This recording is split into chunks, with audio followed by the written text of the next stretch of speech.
Good morning, chickens. I hope you are well today. And the last time I chatted with you, we had read a story, you did the comprehension questions, then you wrote a letter to someone that you had a fight or a falling out with. All right, now today we're starting with a new section called Nation Building. Our nation is our country and cultural heritage. All right. So that starts on page 118. Okay, and we're going to go there now of your textbook. All right, nation building and cultural heritage. Okay, now remember please that you need to have written out for history and LO your keywords or definitions for term 3. All right, and there's a lot of overlapping with the history and the LO topics. So for the topic here in LO, gone into far greater detail in history. So we're going to do a little less detail here for LO. All right, so how do we unify our nation or bring people together? Let's first look at the keywords on the side there.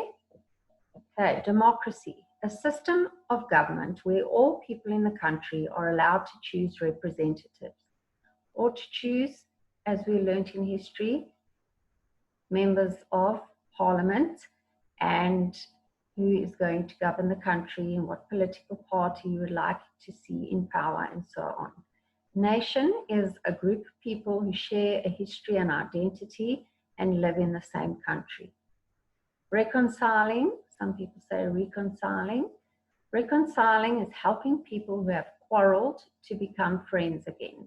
So that would be like we did earlier in the year, peacekeeping or mediation. Cultural heritage are the symbols, history, traditions, and art shared by the nation's people. Okay, and then did you know during the apartheid era, Black South Africans had to carry an identity book, or it's called a dompas, when they left their homeland. Homelands covered only 13% of the land. Okay, so wherever they traveled, they had to have this little ID book on them to show if they were asked, they had to show it to whoever was asking. All right. Now it says, democracy in South Africa was established on the 27th of April 1994. All citizens were declared to be equal before the law, unlike during apartheid and colonial times. During colonial times, that's when we were a colony and we were owned by the United Kingdom, Britain, by England. Okay, where was I?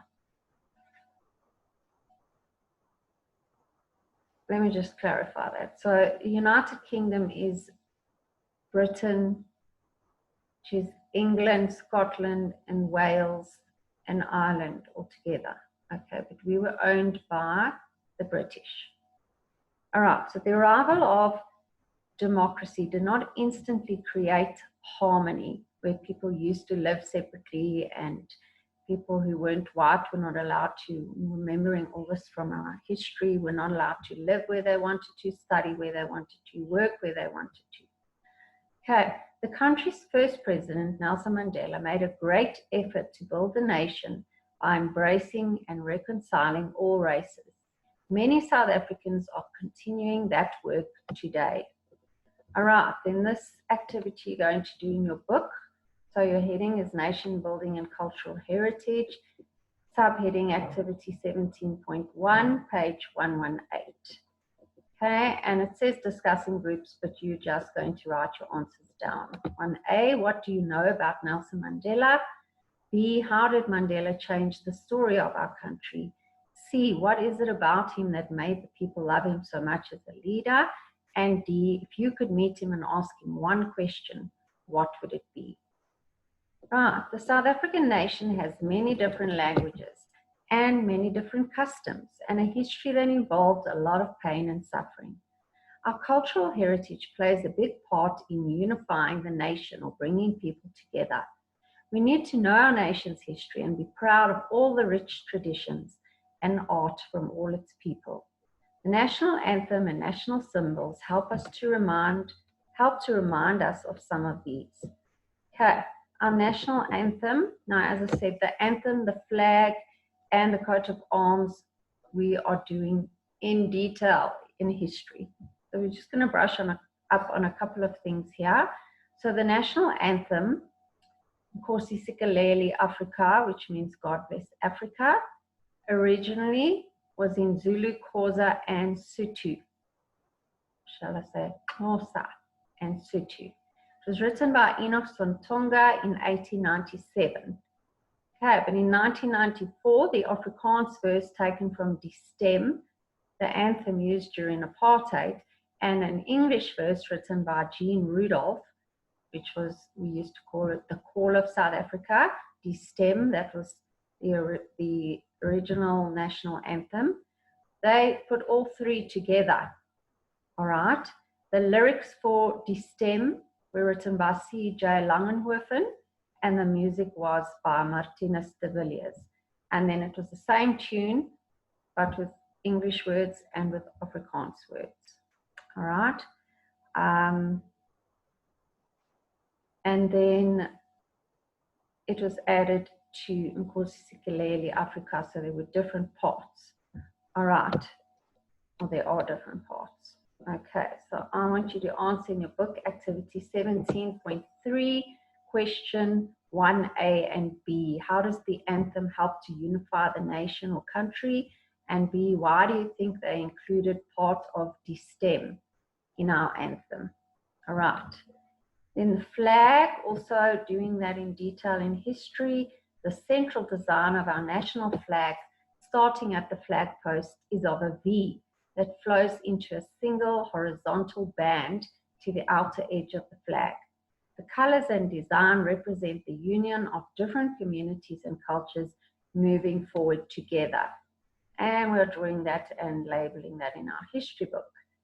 Here's the last part of today, the coat of arms. Once again, we have drawn this in our history book. We've made a key with the labels of what each part of the coat of arms represents.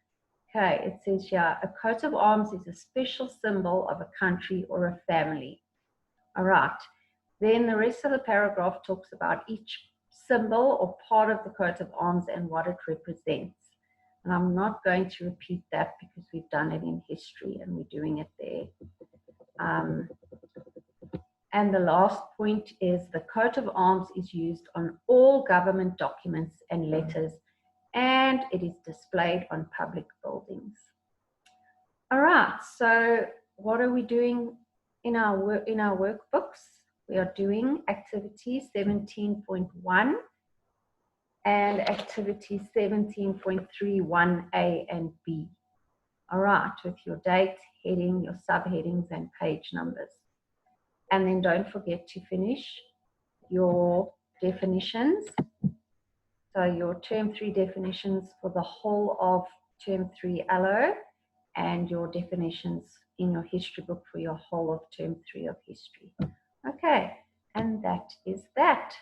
Next time I see you, we will be talking about South Africa's national days or public holidays. Goodbye, chickens. Love you lots. Over and out.